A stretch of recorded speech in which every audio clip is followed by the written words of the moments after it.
Welcome to the Witnessing History Education Foundation podcast, educating Americans to understand the history of their country and of other countries so that they will appreciate the value of America's unique, free institutions. Become an American hero who participates in our mission by joining us at witnessinghistory.org. Download our documentaries and free teacher education materials that conform to grade-level education standards at pbslearning.org. Follow Witnessing History on Facebook, Twitter, and LinkedIn. Today, we are speaking with Kent Masterson Brown, the president of the Witnessing History Education Foundation, about our latest documentary called In the Declaration All Men Are Created Equal, Abraham Lincoln in Illinois, 1830 to 1860. This period in the life of the 16th president shows his development from what he described himself as being a piece of floating driftwood to becoming an accomplished lawyer, legislator, and presidential candidate. And now, let Kent Masterson Brown take you on a journey through American history. Welcome, Kent. Tell us, what is so important about this period of Lincoln's life? Well, first of all, thank you. It's great being here. What makes this so important is, frankly, what you just described. Here he is at age 22, appearing in New Salem, a village in central Illinois just north of Springfield. And there he had just come back from a long journey down the Mississippi River with a man named Denton Offutt and delivering cargo to New Orleans. And he journeyed all the way back home. Now, he had had not more than 1 year worth of formal education in his entire life. And so he described himself then as a piece of floating driftwood. And that's what he was. Yet, from that moment in 1831, when he appeared in New Salem, until May 1860, he would become, over those years, as you indicated, a very accomplished lawyer, legislator, and, in the end, the Republican nominee for the presidency. And in November of 1860, he would become the 16th president of the United States. Now, that is a remarkable achievement.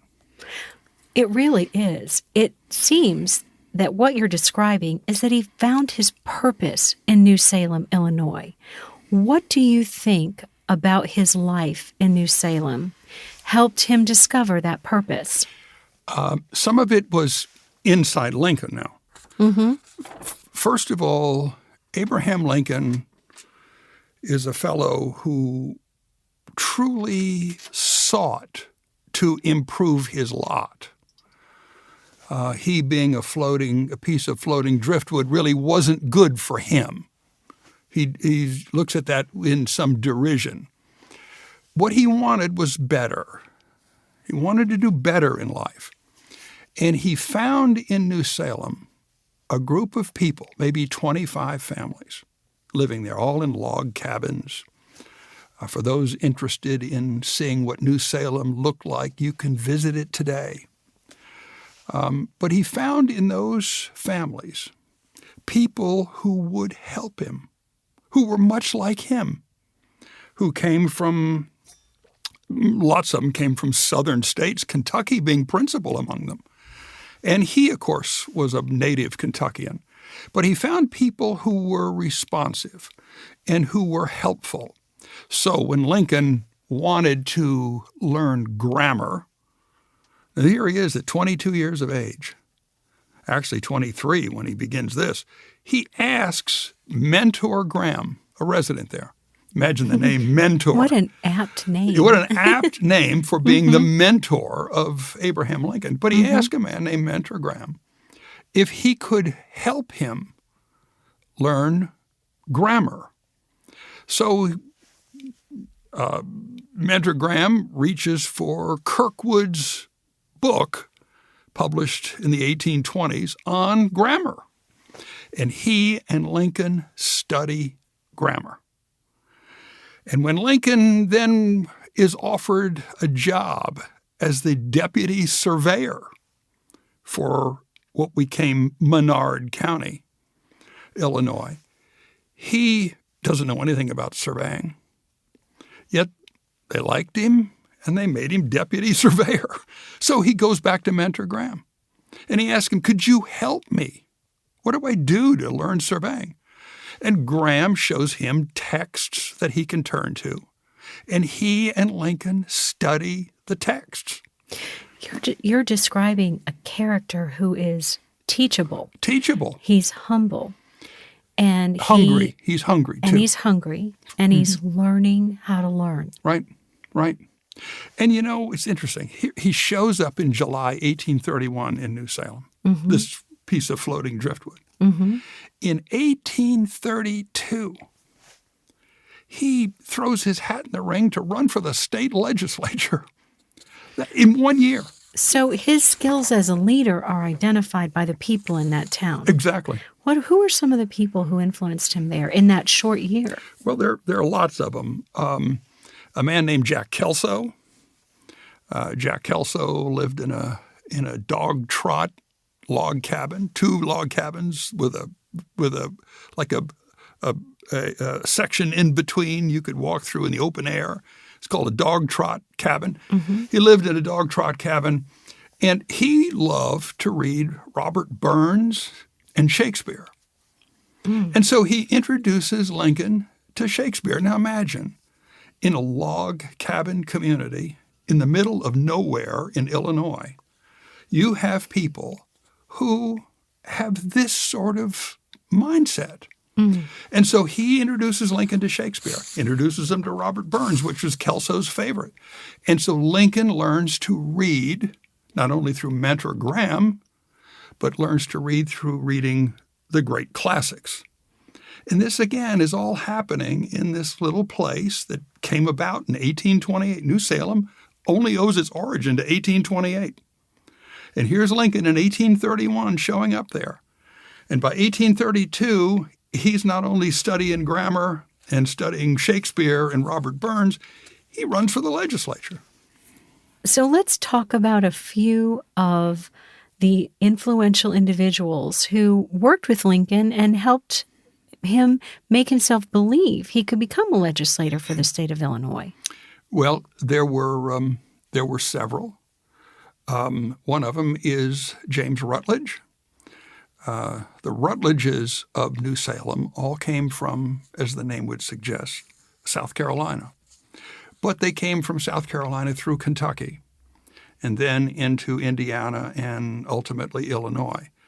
But James Rutledge was the founder of the Debating Society. It had a debating society. Wow.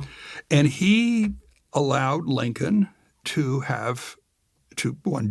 join the debating society, but then gave him an opportunity to stand up on his feet and offer a subject for debate. And Lincoln did so. And James Rutledge's brother, R.B. Rutledge, who was another influence on Lincoln, remembered what Lincoln said that night and was incredibly impressed, not with necessarily all the contents, but the performance of Lincoln. And how much he made his points clear, even though he began, as you can imagine, Lincoln was 6'4", had huge hands, big feet, long arms and legs, and he was awkward looking. And soon, according to R.B. Rutledge, he lost this idea of this being an awkward man and began to just listen to his performance. And the performance, he said, was remarkable. Now, just think of this. This is the driftwood of just a year before. And here he is making this performance in front of a debating society. Now, a lot of it came about because Lincoln found a home here. He was comfortable with these people. I remember the historian Benjamin Thomas, who wrote really one of the best one-volume biographies ever of Lincoln, said that his New Salem years revealed to him the possibility of betterment and gave him some concept of what he could do. That's owed to the people there, as well as to himself. You're describing an environment of a community of people who related to Abraham Lincoln and tried to bring out his best qualities. Absolutely. And show him what he was capable of. What he was capable of. Mm-hmm.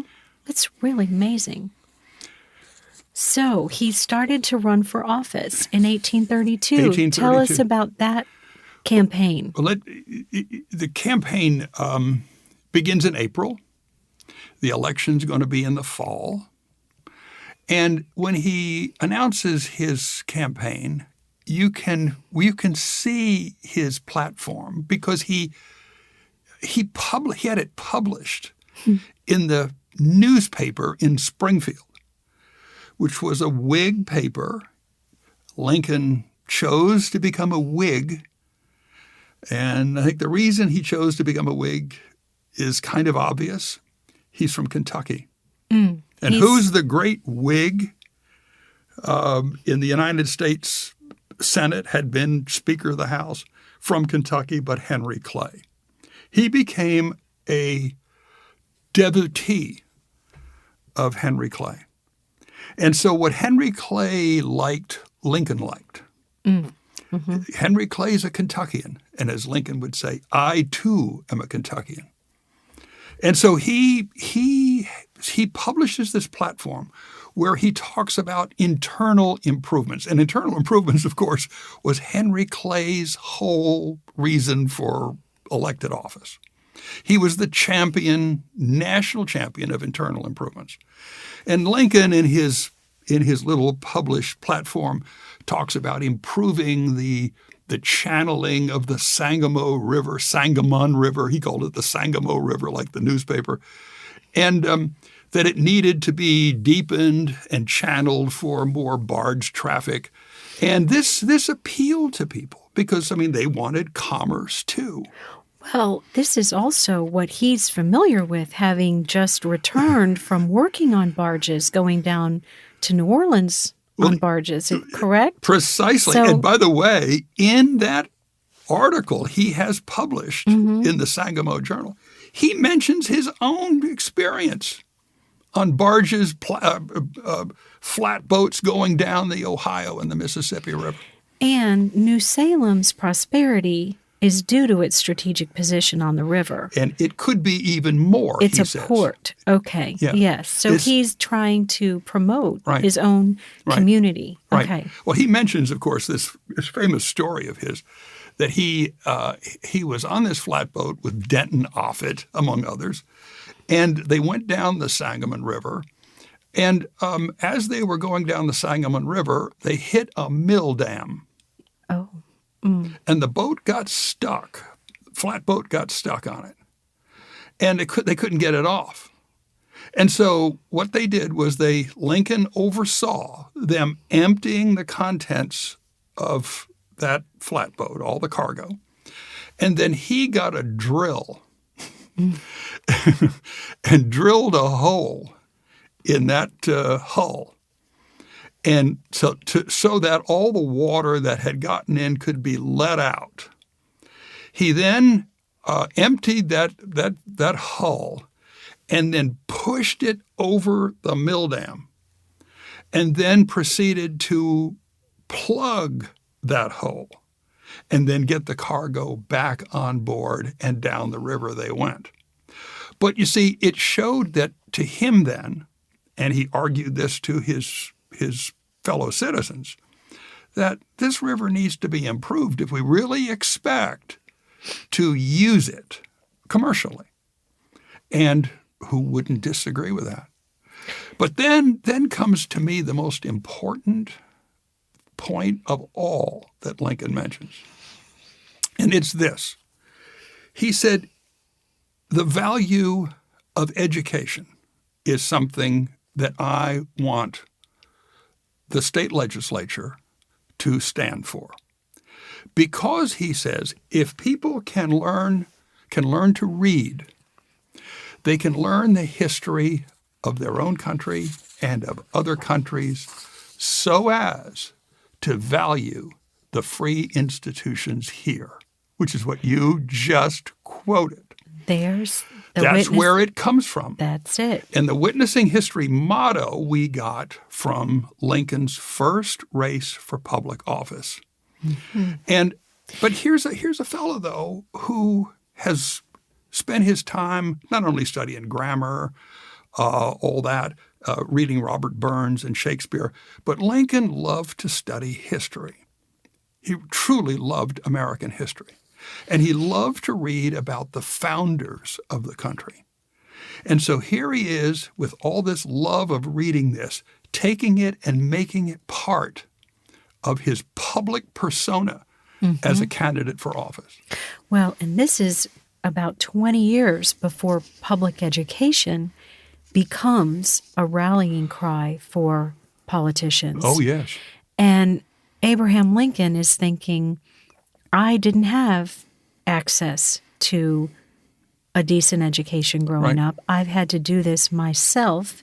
That's right. But this is something everyone should have access to. It should be available. It should be available, right. So he's really one of our early exponents of public education. Yes, exactly. It's interesting in that race, though, it was suddenly kind of taken off track because war broke out on the Illinois frontier. Oh, gosh. Chief Black Hawk, then living on the other side of the Mississippi River, the chief of the Sauk tribes, moved into Illinois with 500 armed warriors. And to the alarm of everyone between Chicago and Springfield. And so the governor of Illinois called out the militia. Mm-hmm. And they mustered a militia company in New Salem. And who was elected captain of the militia company but Lincoln? And you wonder, this is 1832. This is the summer of 1 year. Mm-hmm. It has taken him to become a leader. Mm-hmm. And he regarded, even when he was president, that being elected captain of that company was the most satisfying thing that had ever happened to him. That's really his community's acknowledgement of the type of leadership he was capable of. Absolutely. Yeah. Absolutely. Well, you know, that militia company was sent up north to potentially combat Black Hawk. They chased him for a little while, never were able to find him. There are a couple of humorous things about that mission. One is where Lincoln, who has no knowledge of military a drill or anything, had his company come up and they immediately faced a fence that had a gate. And he couldn't figure out what the command was to get him to go end in through that gate. And so he yells to the whole company. He says, "Everybody disband and run through that gate and we'll collect on the other side."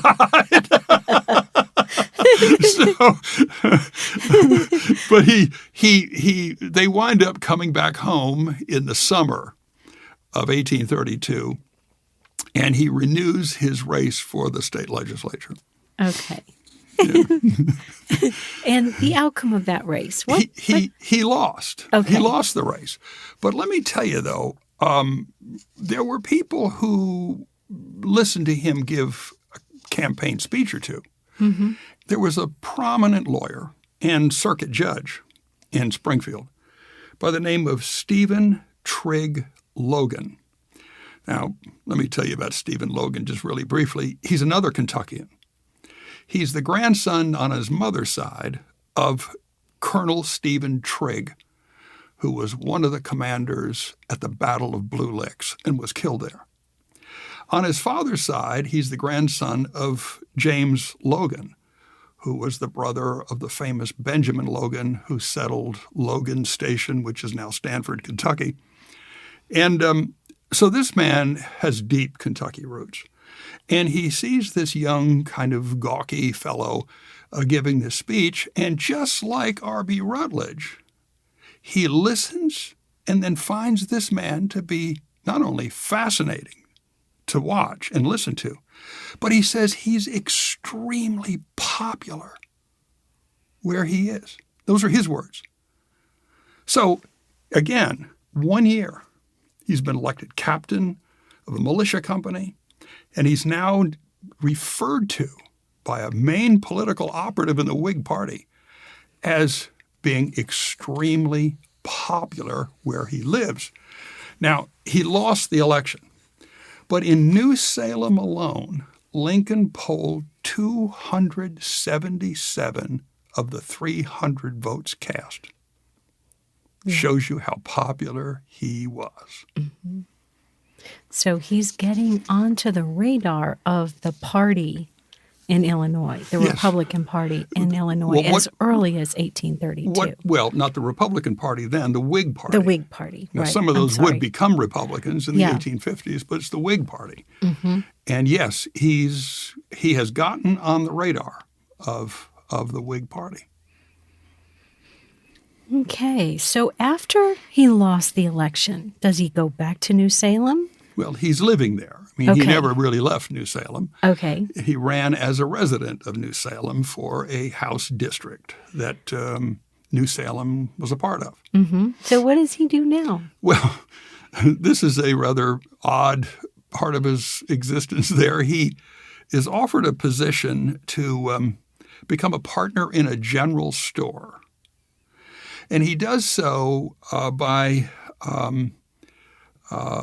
buying entirely on credit the interest of one of the partners. His name was Rowan Herndon, another Kentuckian. And so now he becomes partners with William Berry in 1833 in this general store. And it all turned out rather badly, frankly. You can almost guess this happening with him. One, he was no storekeeper. This guy has something else in mind in his life than tending a store. But now some of the most wonderful episodes, I know that we filmed in this production, were of he minding a general store. And Lincoln, one, the general store would also be where the post office was. And it would also be where all the old fellas would gather, sit around and, drink cider or whatever and talk, and where all the newspapers were delivered. And Lincoln, as a storekeeper, became a voracious reader of newspapers. I mean, it was the only way you could get information about the outside world. And so as the newspapers would come in, before he'd give them to those to whom they were due, he'd read through all of them. And then as all the loafers would come in and sit around, he became their source of humor because Lincoln could daggone tell a story that was funny. And he would sit back and just tell stories to these people. Well, this is not a good way to earn a living. And it might seem fun, but then you wonder, well, where's William Berry in this picture? Well, William Berry is almost non-existent. He was an alcoholic, it turns out, and so he was almost not capable of doing much. Lincoln had to run the store, and when he ran the store, it just became loaded with these guys, and they'd sit and laugh at the stories he'd tell.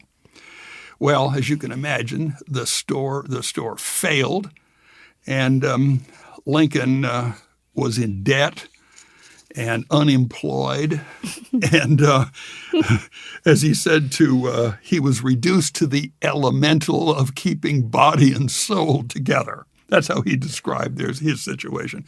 But then there's certain things that happened for him. These people loved Lincoln. And so, knowing he was really kind of down and out, in 1833, he was appointed postmaster of New Salem. Mm-hmm. Well, that didn't give him much money, but gave him something.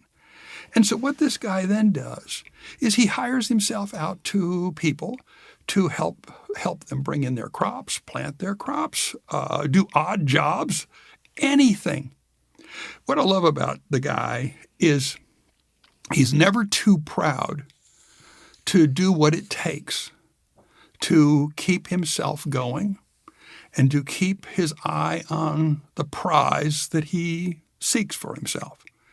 And so here's this interim where he's just resolved, I'll do whatever. And this is where we get our image of him as the Railsplitter. We'll see. Because he's out there splitting rails. Splitting rails, making firewood, making fence rails. Because he had really, in Indiana, when he was a young man, and he lived there for 14 years before he moved to Illinois, he had really spent a great deal of time using an axe. And he says it. I mean, he says, I grew up using an axe to make rails. And so, again, he's not too proud to go back down and do what it takes to make a living. And so he did. And then on the heels of this, he's appointed deputy surveyor. And he doesn't know anything about surveying. So what he does, he calls Mentor Graham again, and Graham shows him a couple of books on the theory and practice of surveying and a book on geometry and trigonometry. And his kid's learning this stuff with him. Graham is a school teacher, and Graham is teaching him how to be a surveyor. And Lincoln has confidence he can acquire these skills. Yes, okay. Precisely. So he does that. And does he get to do surveying? I guess he does. At the for end, a short time. He becomes a surveyor and becomes a very good surveyor. And in fact, the towns of Petersburg, which is in Menard County, and it's the town really that became the town of virtually all the New Salem residents ultimately. New Salem basically ceased to exist in the early 1840s. Most of those people had moved to the town of Petersburg. Abraham Lincoln surveyed the town of Petersburg. He surveyed the town of New Boston, Albany, and Huron, Illinois, and most of the roads connecting them. Now that's amazing. And this is 1833 and 1834. Wow. He's now only 2 and 3 years into his residency there. So it's remarkable to me, totally remarkable. It's interesting, after he gets the surveying equipment, he buys a horse, a saddle, and he buys all the surveying instruments, all on credit, again, on credit. And of course, what happens is that you're now in the mid-1830s. And what happens in America? We go into a depression. And a lot of people who are listening to this have had experiences with economic downturns. Lincoln did too. And that is the problem he ran into is that his creditors then wanted all their money. And there was no way he could pay it all at one time. So what did they do? They sued him. They sued him in the Sangamo Circuit Court in Springfield. And here's this shows you the deep affection these people had for him in New Salem, knowing that if he lost these cases, which he did, and they ordered all this sold that he had bought, he'd have no way to earn a living. So after the judgments were rendered against him in the Sangamo Circuit Court, 2 of his neighbors went in and bought them themselves to give to Lincoln. Wow. Now, it's just amazing. That is a testimony to the type of person he is. And they are. And they are, too. And they are. You're right. Yeah. That is amazing. Well, in 1834, in April, his name appeared again on the ballot to run for the state legislature.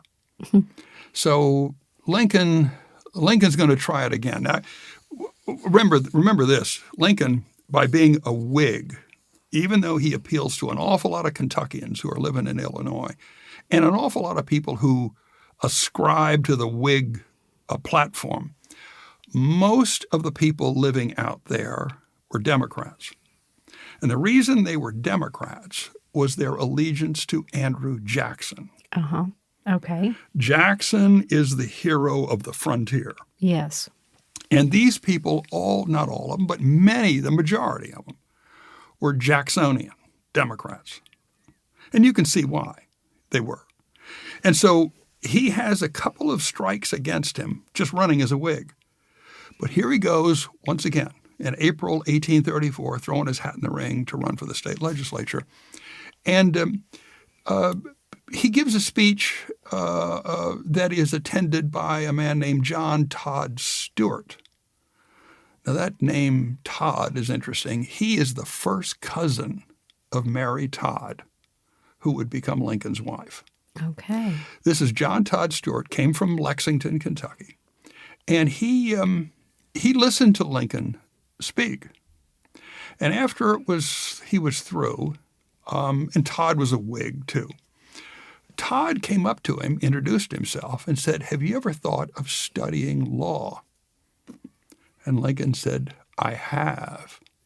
Well, he's just been a defendant in these cases. Well, yeah, he'd sure. probably like to know a little more about it. Probably would.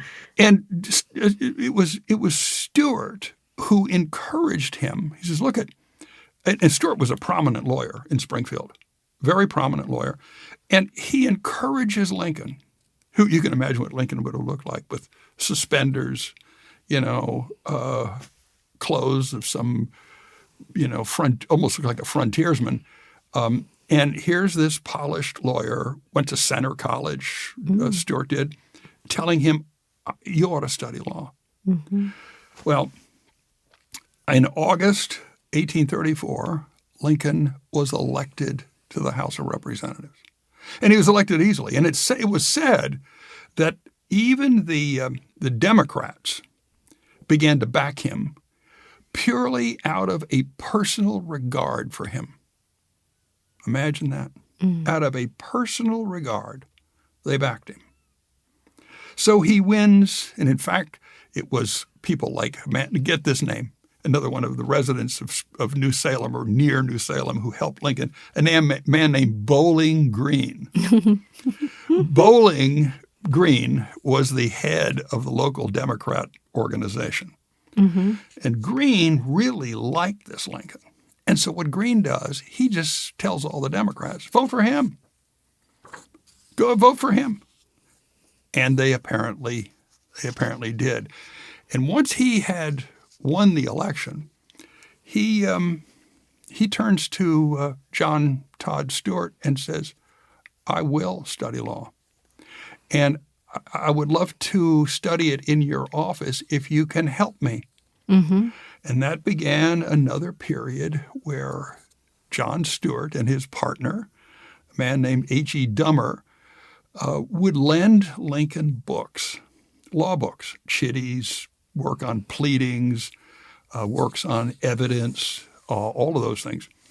And Lincoln would ride into Springfield from New Salem, borrow books, go back home to Springfield, and that's a 20-mile ride. Mm-hmm. And took a day. It's absolutely. And he would borrow these books, and Lincoln apparently, once he started studying, it would just be relentless. He would be just relentless in it. I want to get this mastered.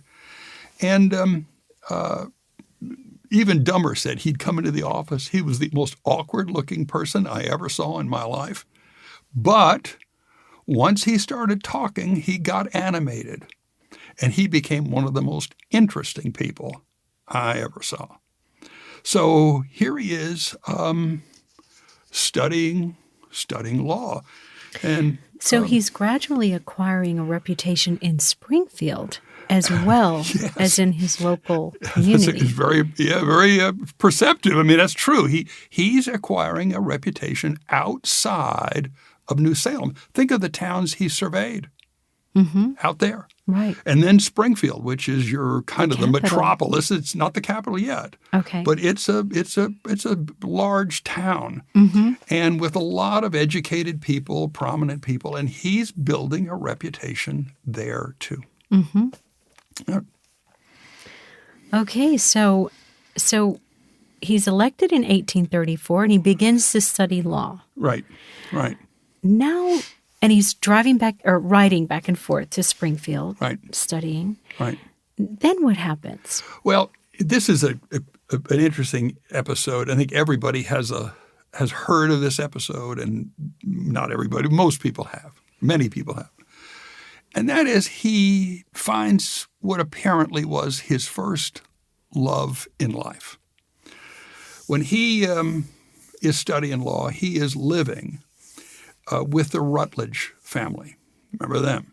James Rutledge. Yes. And he's living in that house, which was also kind of a tavern. And I don't use that in the liquor sense. It was the tavern. People often were boarders there, slept there, because the cabin was big enough to accommodate that. Okay. And they provided a room for him. And the Rutledges had a daughter named Anne Rutledge. She was then 19 years old. Lincoln wasn't too much older than that. And she apparently had been betrothed to a man named John McNeil of New York, who had come to New Salem and helped start a general store. And McNeil suddenly left, claiming he had to go back home to New York. And months passed, and nothing ever became, or his absence became extended. And then it was discovered that his name was really McNamar, and that he was had not at all been in love with Anne.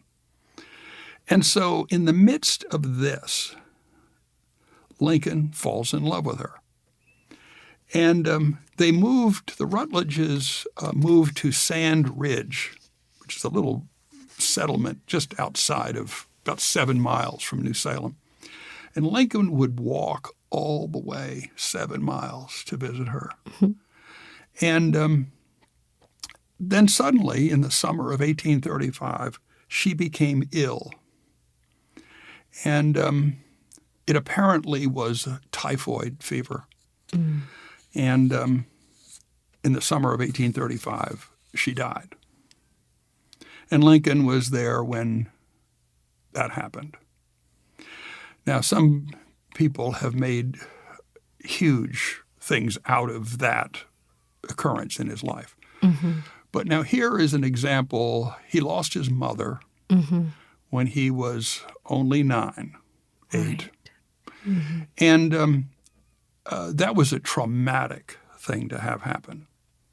Now, he had a stepmother, ultimately 14 months later, who he loved very much and who did a great deal for him.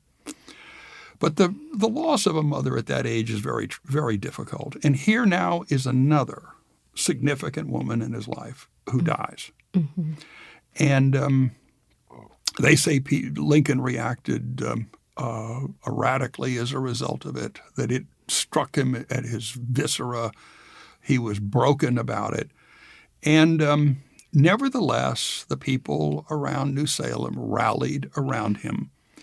And he continued with his legislative work and continued to study law. And I always love Lincoln's comments to people about how to be successful in the study of law. He said, if you're determined to make a lawyer of yourself, and by the way, this can go to anything. This is not just for lawyers. This is just for anybody who wants to be better. He says, get the books. Being resolutely determined to do what you want is you're more than halfway there. If you just do that, if you're just resolute. Persistent. Determined. Then you're more than halfway there, he says. So get the books, read and study them until you understand them in their principal features. And he says that's the main thing. And he says, always bear in mind that your own resolution to succeed is more important than any one other thing. Well, he's absolutely right. He's absolutely right. Absolutely right. So anyone out there who's studying or wants to do something, that's the guide. That's the guide. That's great. Wow. What an amazing character he is. He's an amazing character. So, he's served for 2 years in the legislature. Right. Does he run again? He runs in 1836. Okay. And by gosh, the whole Whig ticket's elected in 1836. And things are changing on the frontier. Things are changing on the frontier. I mean, Andrew Jackson's still president of the United States. And here it is, the whole Whig ticket in that legislative district wins election. And it's interesting that in this election that among all those elected Whig candidates from Sangamon County, all of them were more than 6 feet tall. Wow. What was in the water? He was 6'4". And they referred to themselves as the Long Nine. And it was that Long Nine that were the ones that agitated for the capital of Illinois to be moved from Vandalia, Illinois, where it has been now up until this time, to Springfield. And so Lincoln becomes part of the group in Sangamon County to try to get the rest of the legislature to agree to move the capital to Springfield. And of course, they ultimately do. But, you know, in the middle of, not the middle, but right after his election, on September 9, 1836, Lincoln was given what we would now call a license to practice law in the state of Illinois. Think of this, that from 1834 now to 1836, he's now a member of the bar. And he's only been in New Salem for 5 years. That is amazing so this is incredible. To think about. It's incredible. It is. Yeah, absolutely incredible. Okay, so in that legislative assembly of 1836, what was going on in the new capital, let's say, in Springfield? Well, it would still be in Vandalia until the new capital was built. Okay. So it wouldn't be until a succeeding year plus. They would stay in Vandalia. And by the way, for those ever driving to central Illinois, Vandalia is south of Springfield. It's right on old US 40, the national road. That's the reason they put it there in the first place. Central. And the old state capitol, at least the one that the folks in Vandalia built for it, Lincoln probably never got to use it. But the one that was built they thought would always be the capital is still standing. Okay. And can be visited. It's a beautiful little building. But in the midst of their construction of that, the whole thing was moved to Springfield. The site of the capital was moved. So he was still in Vandalia until that new capital would be completed. Okay. So did he move to Springfield when the capital was completed? When this legislative session ended, and he now had been made a member of the bar, John Todd Stewart asked him to become his partner. And so in April 1837, he bid farewell to Little New Salem. You can imagine that parting. I mean, he'd gotten so close to so many of the people there. Oh, yeah. But you see, he still has this is like his attempts to fly from the nest, finally, in a real sense, that I want to now go out and really make my way in life. You all having done all you've done for me. And it must have been a sad parting, but he left, rode into Springfield, and he took up lodging in a store operated by Joshua Speed, who was from Louisville, Kentucky. We've all heard of the Speed Museum. The Speed family lived at Farmington, which yes. house is still standing off the Watterson Expressway outside of Louisville. That's the home of Joshua Speed. And Speed had moved to Illinois like a lot of Kentuckians had, opened a store. Didn't stay long, though. But while he was there, Lincoln got a room in the general store from him, rent-free. So maybe he was doing some legal work for him. I trust he probably was. And literally on the day, April 15, 1837, when he leaves New Salem, in the Sangamo Journal is printed, and they used to call these the lawyers' cards, and they were the ads on the front page of the newspaper showing they're open for business. And this one read, J.T. Stewart and A. Lincoln, attorneys and counselors at law, will practice conjointly in the courts of this judicial circuit. That was on the front page of the Sangamo Journal. The heavy hitters billboard. Yeah, exactly. Exactly. Not quite that, but close. The Times, the analogous. The time. Yeah. So now he's John Todd Stewart's law partner. Law partner. This has to be how he met Mary Todd. Well, yes, indeed. You can just see. Now, you talk a bit about Mary Todd. Mary Todd, again, was John Todd Stewart's first cousin. Both came from Lexington. She was rather polished, well-educated at Madame Mentel's school here in Lexington. She had moved to Springfield from Lexington in 1837 to really then visit her sister Elizabeth, who was the wife of a Kentucky native named Ninian Edwards. Ninian Edwards would cut his own path in Illinois history, as his father did, also named Ninian Edwards, graduates of Transylvania University. And in 1839, Mary Todd returned to Springfield to live. And so Lincoln is introduced to her in 1837, and then she decided she would return to Springfield and live in 1839. Okay. She's living with her sister, and her cousin is Lincoln's law partner. Right. See, it's a great setup. It is. I think we know what's next. Lincoln had, by the way, an interim between Anne Rutledge and he being introduced to Mary Todd, where he courted a woman named Mary Owens, who also was a Kentuckian, but was a heavy woman. It's funny. Carl Sandburg, in his great volumes of the biography of Lincoln, the chapter on Mary Owens is called, quote, "In Love with a Fat Girl," end quote. No. and Carl Sandburg. And I have seen letters that Lincoln wrote to her and that she wrote to him when he was in the legislature.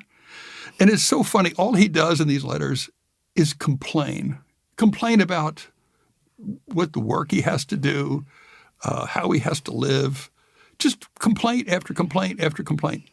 And she you can just imagine just being nothing like, "Oh, how much I miss you," never of that. It's just complaints. And so that courtship ended, as you can see. Okay. And probably the best for both of them, because both of them wanted it over. I and don't that was think it. she was bringing out the best in him. Let's just put it that way.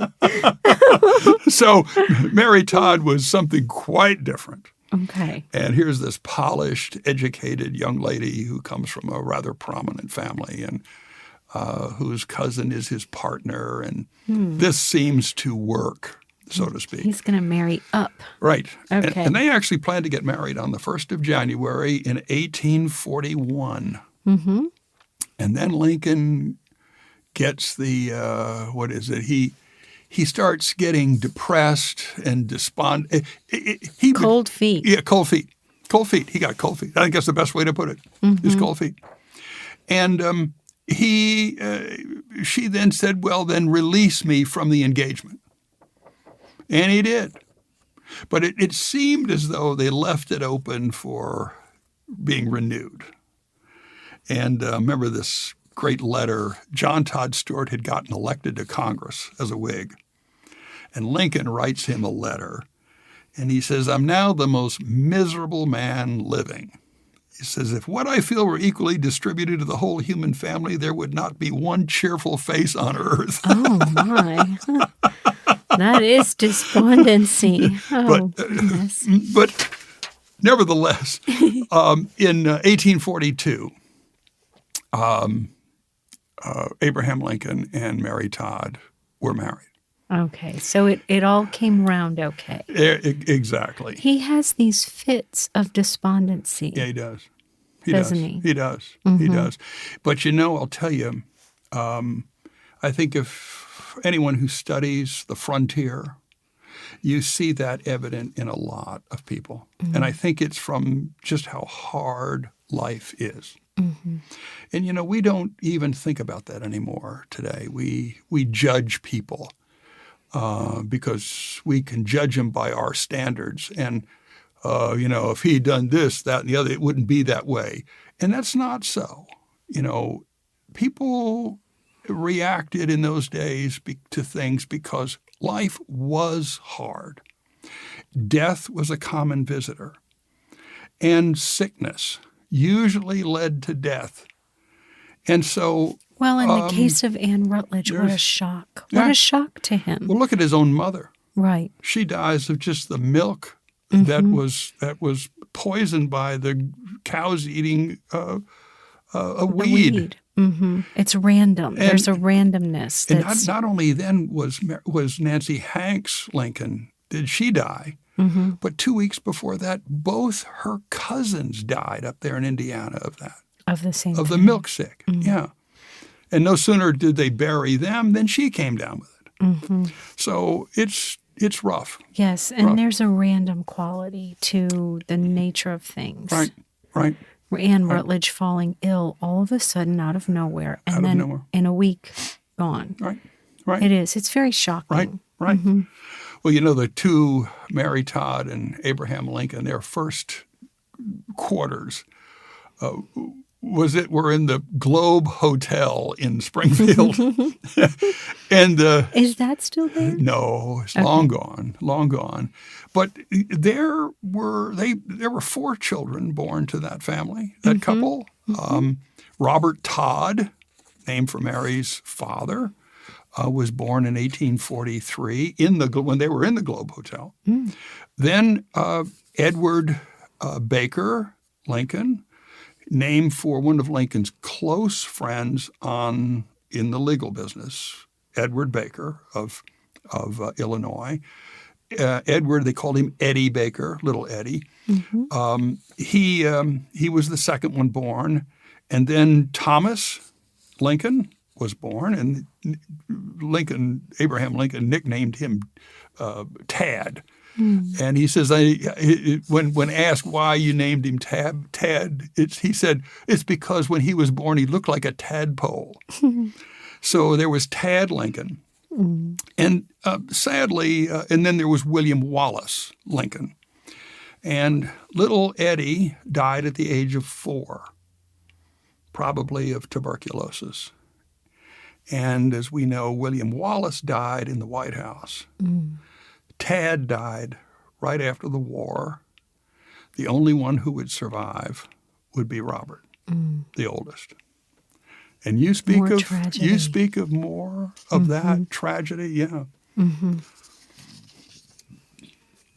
So Lincoln and Mary Todd ended up settling in Springfield, right? Not far from the Capitol. No, not far from the Capitol or from his offices. The courthouse. At the corner of 8th and Jackson Streets in Springfield, and the house is still standing today.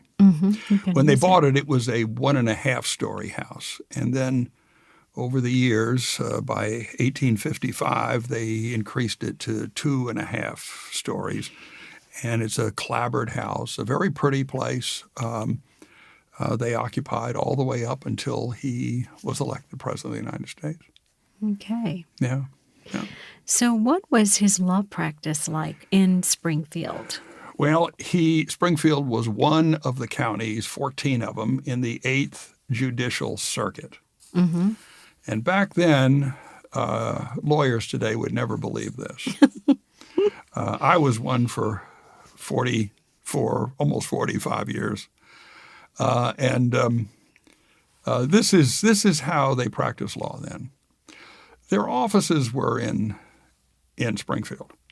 But every fall and every spring, the lawyers rode a circuit. This was the 8th Judicial Circuit. And these lawyers rode from county to county. There were 14 counties.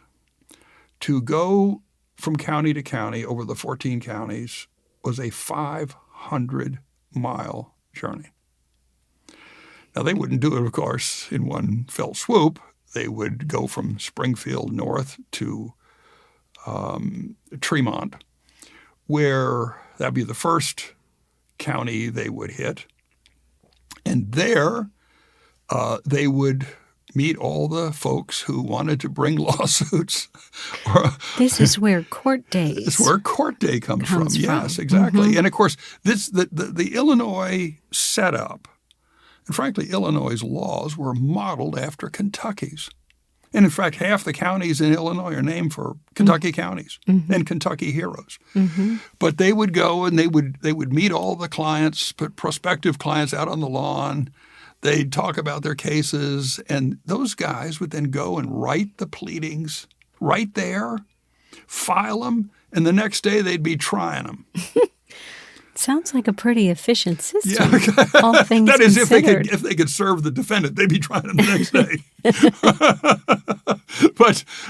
So once the lawyers arrived, I'm sure the sheriffs and their deputies were very busy, serving process. But that's how they would do this in every one of those counties. So how long did that take to go the 500 miles over 14 counties trying cases in every one of those counties? They go all the way to the Indiana border and then all the way back. And, it would take 3.5, 4 months. They'd be away.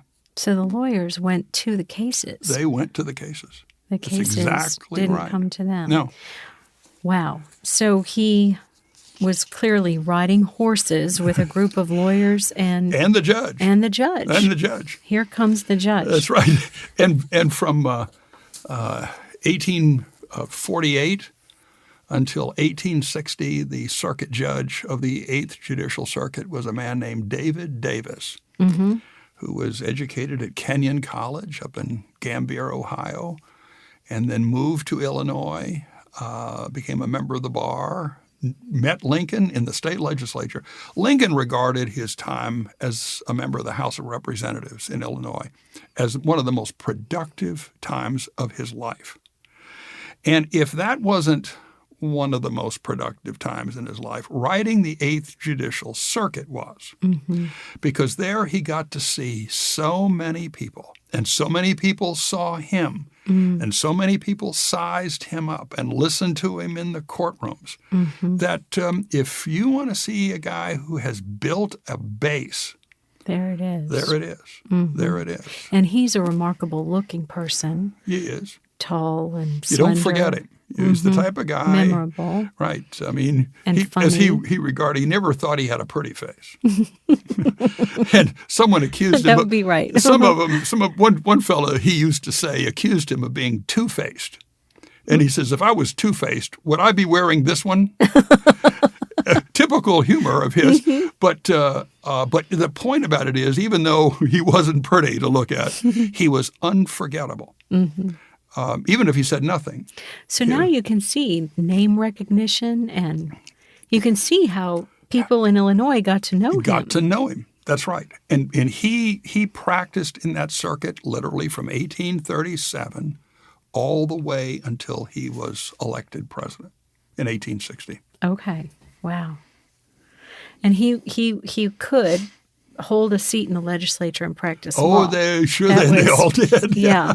Okay. Well, that's amazing. And the legislative terms were always keyed to be so that you wouldn't run afoul of the judicial circuit business, or at least they tried to.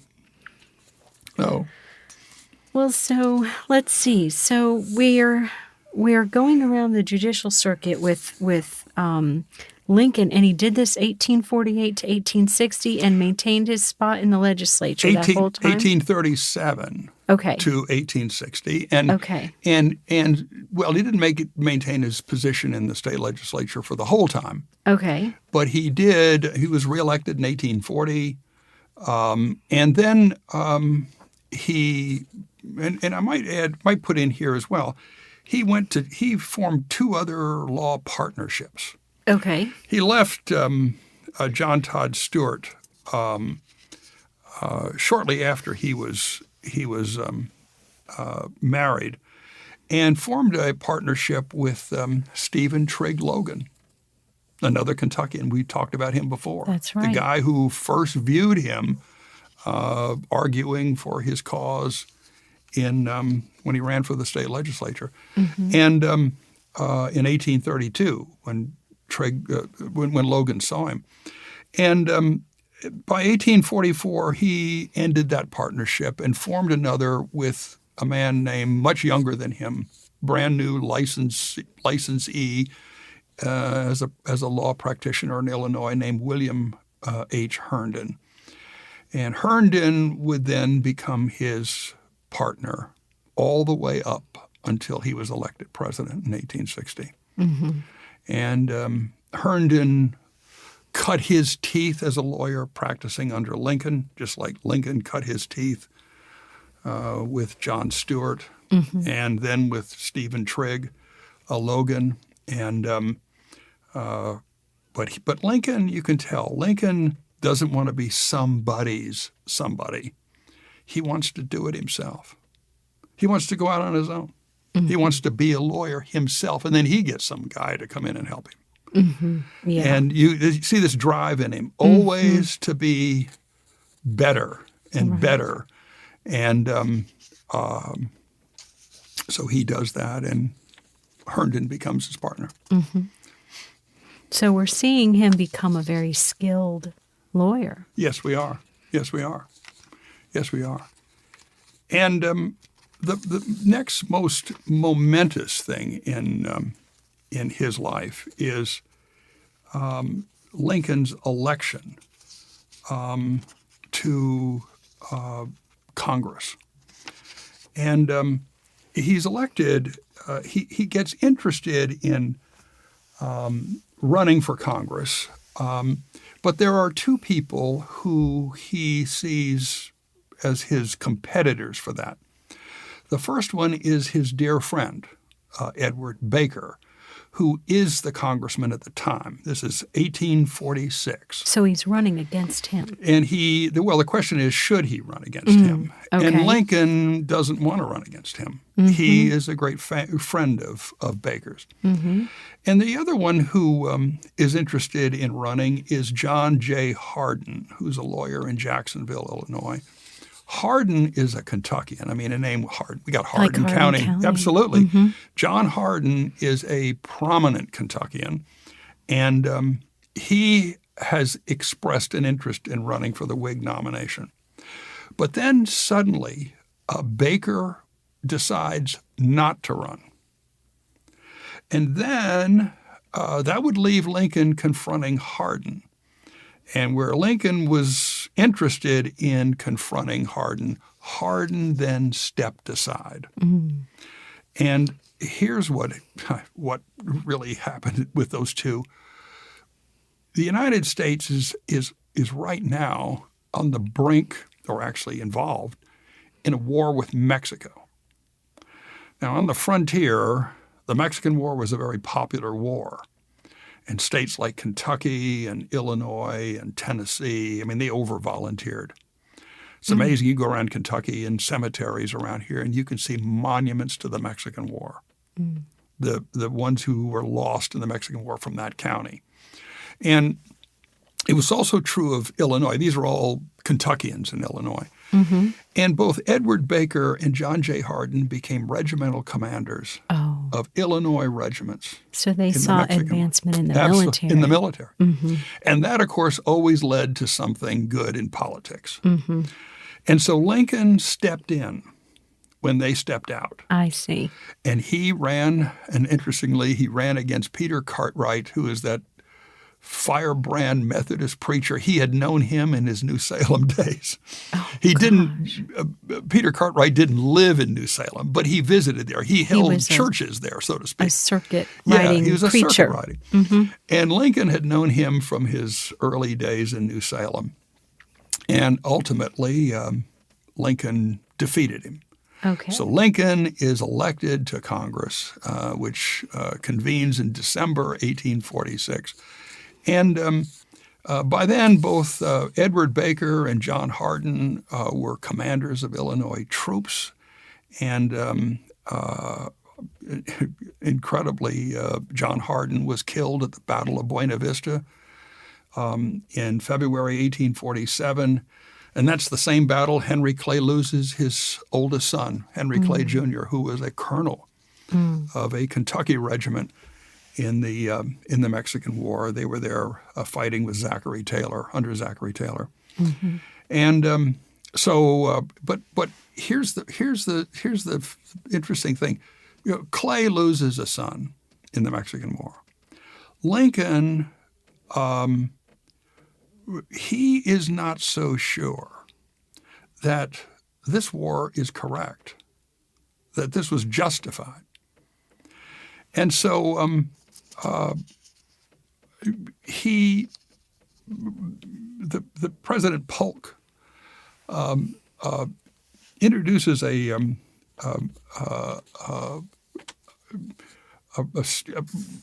not a resolution, it's a message, sent a message to the Congress stating that Mexico had started the war by shedding the blood of Americans on American soil. And Lincoln wasn't so sure about that. And so a resolution was introduced by Polk so that the Congress would declare this conflict just and necessary. Well, Lincoln and his fellow Whigs got that resolution defeated.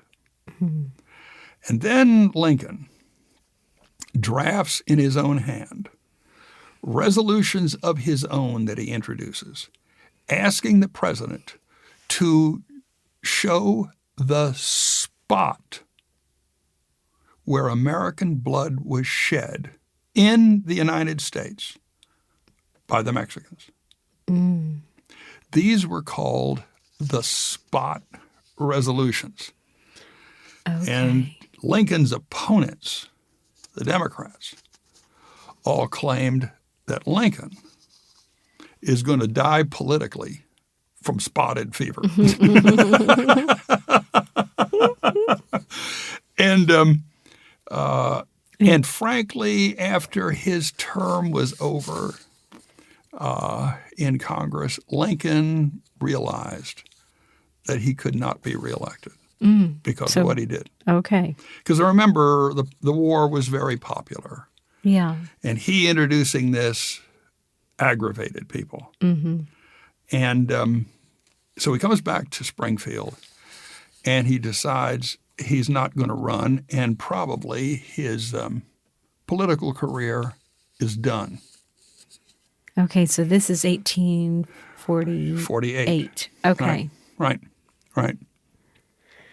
So what happens next with Lincoln is, as a result of the Mexican War, the United States acquires, all the territory of New Mexico, which includes the states, presently the states of Arizona, New Mexico, Utah, Nevada, some of Colorado, and all of California. And that creates a problem. Creates a problem because what states come in as slave states and what states come in as free states. We forget that in the background of all of this history is this struggle between slave states and free states. Henry Clay had thought he had resolved it in 1820 when Missouri and Maine petitioned to come in. Mm-hmm.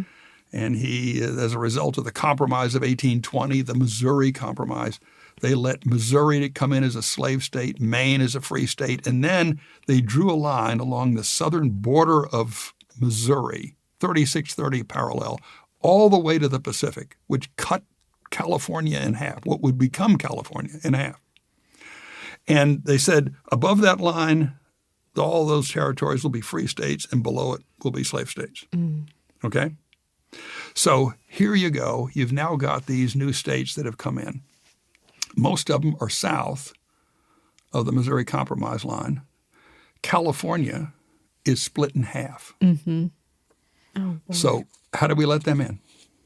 Well, Henry Clay fashions Once again, another compromise. He steps up, doesn't he? Yeah, absolutely. And he lets California, as a result of this compromise, come in as a free state. Those below the old Missouri Compromise line, they can petition to come in based upon their own popular sovereignty. Let the states decide for themselves whether they want to come in or not. Mm-hmm. And so, and then there was some reparations for Texas for giving up some lands, and but what that did with it was again put a Band-Aid over a really serious open wound. Mm-hmm. And it really became evident in 1854. And this is when we see Stephen A. Douglas enter the picture, not the first time in Lincoln's life, but in a serious way into Lincoln's life. Stephen Douglas is a United States Senator from Democrat from Illinois. And he is a great proponent of a railroad line that could run from Chicago to the Pacific coast. Mm-hmm. And there were other proposals for a transcontinental railroad that took a different route than what Stephen Douglas has proposed. And people wonder whether Douglas may have been an investor in this. But what he did in order to get from Chicago through to the Pacific, he had to do something about the states of what would become Kansas and Nebraska. And those states technically were above the Missouri Compromise line. Mm-hmm. They should be free states. They should be free. Mm-hmm. What Douglas did as chairman of the Committee on the Territories in the Senate Mm-hmm. was that he got them to agree to let those two territories decide for themselves whether they wanted to be slave or free. Mm. And so with this, people from the South poured into those states. People from the North poured into those states. And, it frankly caused an outright war within those two states, bleeding Kansas. Bleeding Kansas, yeah. And Lincoln, when he saw this, became rather alarmed. Now, he remembered Douglas from the House, his years in the House of Representatives. The two knew one another, and they were political opponents, but were friendly to one another. And when Lincoln saw this thing appear, he became seriously alarmed and decided then and there he would get back into politics. And he would do it literally as an opponent of Kansas, Nebraska. Mm-hmm. This is again in 1854. And what Lincoln does is he tries to find what is the best argument I can use. I'm offended by it, he says, but how can I tell others that they should be too? Okay. Now he's got to remind the listeners, Lincoln is not here studying how do we get rid of slavery where it exists. Right. Lincoln's the type who says to people, we can't do anything where it already exists. And he says we shouldn't castigate those people there because if we were living there, we would think the same as they do. But So he's not an abolitionist. No, he's not. And he tries to be very clear about it, that he's not. But what he does say is that, is there not something I can show the people that the founders of this country wanted to see that institution ultimately extinguished? And after he remembers things like the Declaration of Independence. There's nothing in the Constitution he can point to that helps him much on this.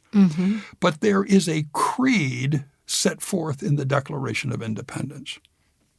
And it's the creed that it literally says that all men are created equal. And he says, is that not? And it was passed unanimously by the Second Continental Congress. So if that's so, were not the founders interested in seeing this ultimately extinguished? And of course, the answer to that is yes.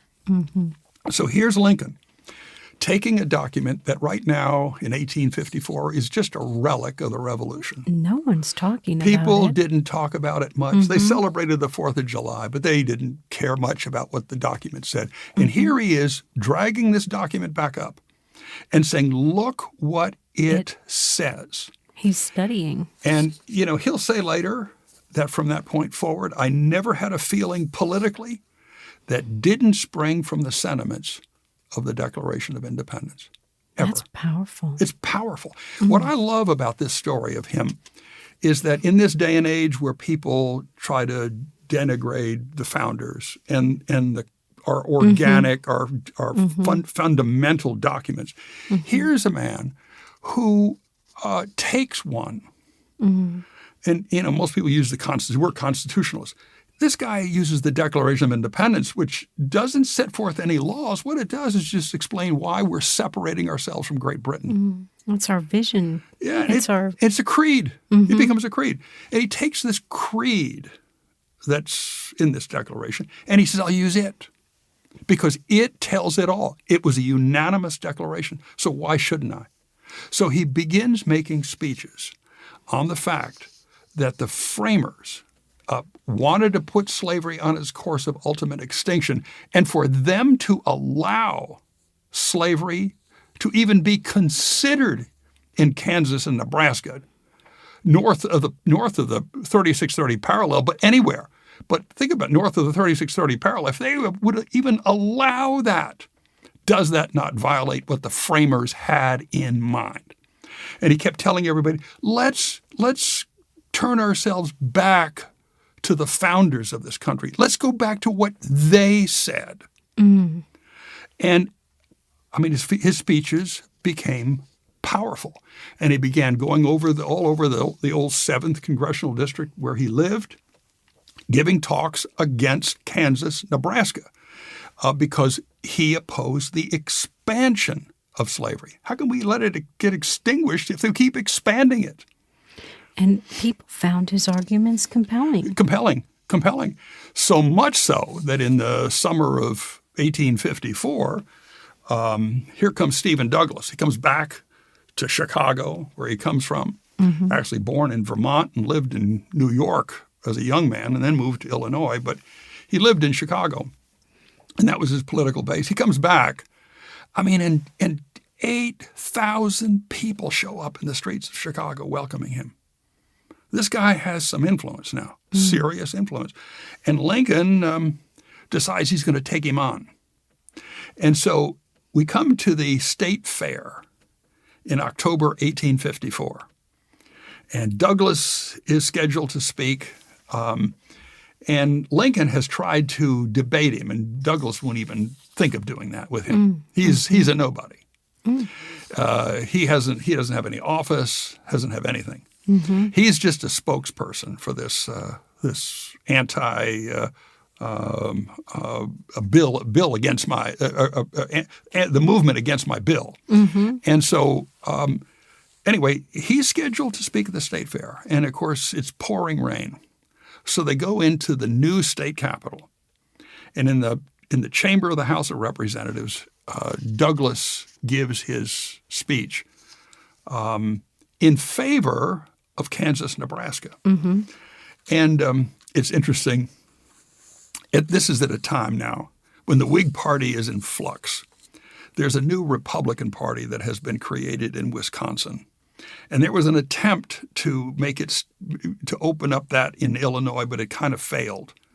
So Douglas now gets up there and he argues in favor of Kansas, Nebraska, but then says, and what about these Whigs? Mm. They now call themselves Republicans. And he says, no honest person would change their name. And the crowd begins to chant, shame on them. It's just like you hear it in crowds today. Shame on them. They begin this beat, shame on them. Okay. Well, Lincoln stands up the next day in the same chamber, and he replies to Lincoln to Douglas. To Douglas. And it is a powerful speech talking about this declared indifference to the moral problem of slavery. Mm. And it's not as though it's not even indifferent. They're agitating in favor of this thing that should be objectionable. And there's where he first says that this violates the very fundamental principles of liberty. And what Douglas is doing is criticizing the Declaration of Independence.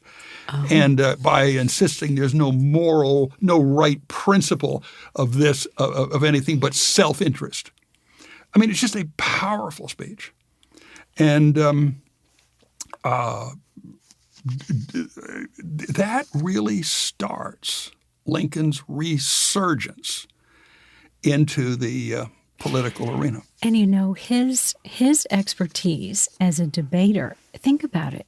It has its roots in the debating society in New Salem that he was invited to join by James Rutledge. Yes, right. And so that decision, for him to say, for them to offer that to him, for him to say yes, it led to this moment in history. That's right. Where he could stand up to this colorful Stephen Douglas and say, I've got a better argument. That's right. It is incredible. Yes. And he tried to run for the United States Senate in 1855 and just narrowly lost in what was the primary. And back then they elected senators. Now the House and Senate of the state elected the state senators. The legislature did, not the people.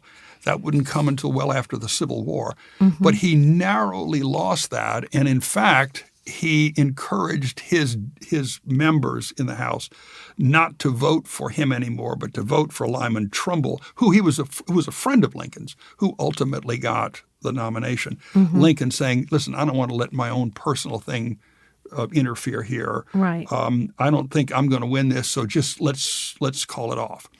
And they did. So Lincoln now is considered a serious potential among the old Whigs who are slowly becoming Republicans. And in a convention in Bloomington, Illinois,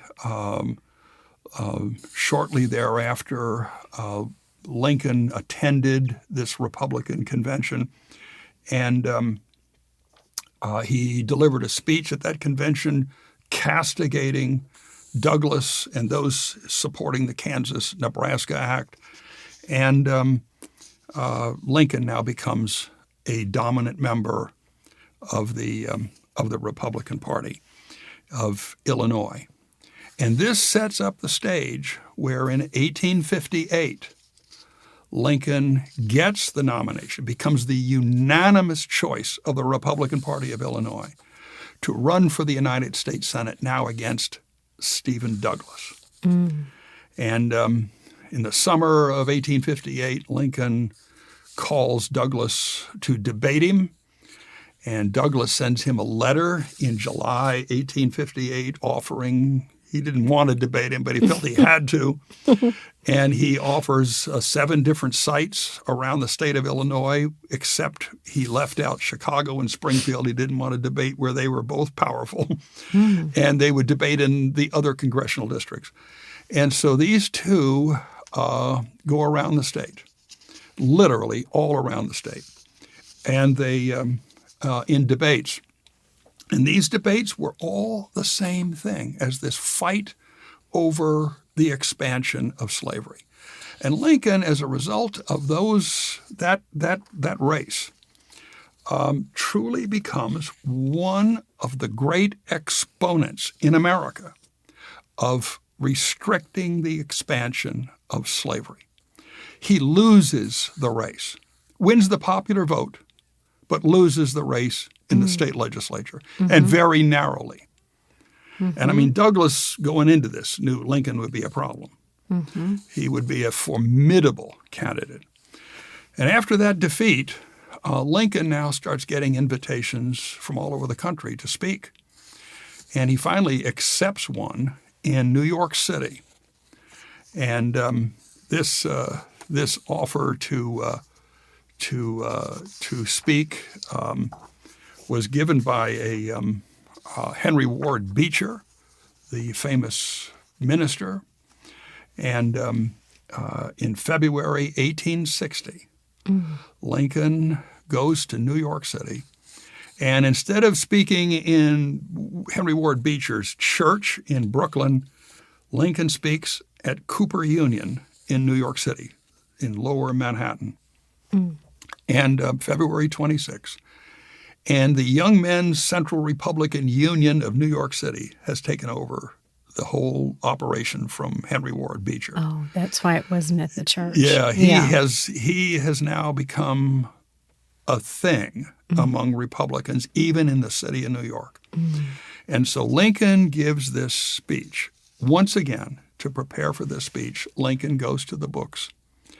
And he studies the ordinance of 1798 and 1789. This ordinance is passed by the first Congress, signed by President George Washington. And in this ordinance, what does it do? It restricts slavery in the territory that would become the states of Ohio, Indiana, Illinois, and Michigan. It's the Northwest Ordinance. Yes. And in this ordinance, Lincoln finds that among those who voted for it in that Congress, nearly 30 of them were members of the Federal Convention that drafted the Constitution. And they voted yes on that. And who signs it but George Washington, agreeing to restrict slavery? So he argues, so were the founders in favor of restricting slavery? And of course the crowd went nuts, went wild in New York. And there's an example of the guy going back to the books, like he had done to study grammar, to study surveying, to study law, to study everything. Well, it's a case history and legislative history. He uses legislative history to make his argument. Which is what good lawyers do, great lawyers do. We all know of that technique. It's an amazing application of that, to have dug up how the signers of the Constitution, he determined how they would have voted today, looking at the legislative history of that document. It's amazing. Exactly. So Cooper Union's on the 26th of February, 1860. In May 1860, what happens? Lincoln is named the unanimous candidate for the United States for the presidency among all the congressional districts and all the counties of Illinois. Republican. These are Republicans now. Of all the counties in Illinois, their Republican members all agreed he should be the unanimous choice to be the nominee for the presidency. And here's the fun thing, and we can bring this to an end on this. The convention for the Republican nomination in 1860 is held in Chicago. This had been kind of worked out after Cooper Union by some of Lincoln's operatives. And showing up at this convention in support of Lincoln is, among others, Judge David Davis, Orville Hickman Browning, who came from Cynthiana, Kentucky, a host of characters who had been attracted to Lincoln on the judicial circuit, who had followed him in all of his doings, all now gathered together as the delegation from Illinois. And the convention, they got worked out to be held in Chicago. And it really, the whole Central Republican Party nationally agreed to do it because Lincoln would probably be the nominee. There's a strong shot he could be if we held it in Chicago. So they hold it in Chicago. And even though there are like 7 other candidates or nominees to be the Republican ultimate nominee, Lincoln, on the 3rd ballot, after the Ohio delegation changed 4 of its votes from Salmon P. Chase to Lincoln, becomes the Republican nominee for the presidency of the United States. And in November 1860, he wins the election. It's just an incredible story. That story it really gives me the goosebumps. It does. It does. Does me too. Never has ceased. There's something remarkable about it. It really is. Well, thank you. You're welcome. Kent, for meeting with us today. You're welcome. Thank you. Wonderful to be here. Thank you very much. Become an American hero who participates in our mission by joining us at witnessinghistory.org. Download our documentaries and free teacher education materials that conform to grade-level education standards at pbslearning.org. Follow Witnessing History on Facebook, Twitter, and LinkedIn.